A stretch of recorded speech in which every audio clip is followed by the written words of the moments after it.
قانون نافذ کرنے والے ادارے کہاں ہیں؟ انتظامیہ کہاں ہے؟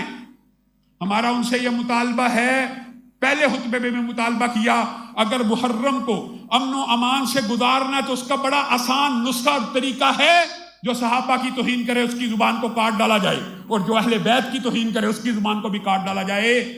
اور اگر آپ یہ نہیں کر سکتے تو اس کے لیے پرچہ درج کر دیا جائے، مقدمہ درج کر دیا جائے۔ اللہ کی قسم، آپ نے امن کمیٹیوں کو آزما لیا، آپ نے ہر سسٹم آزما لیا، ایک مرتبہ یہ سسٹم 1 سال لگا کے دیکھے کہ جو توہین کرے گا پرچہ ہو جائے گا۔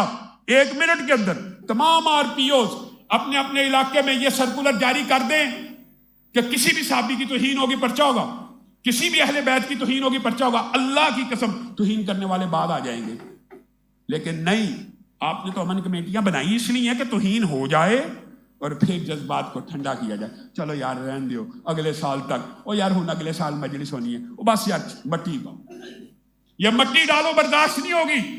ہمیں امن و امان چاہیے، ہم پاکستان میں امن و امان چاہتے ہیں، ہر بندہ چاہتا امن و امان ہو، لیکن صحابہ کی توہین کی قیمت کے اوپر ہم امن و امان نہیں چاہتے۔ صحابہ کی توہین ہوگی تو مقدموں کو درج کیا جائے گا، اگر آپ نے مقدموں کو درج نہ کیا تو پھر احتجاج کیا جائے گا۔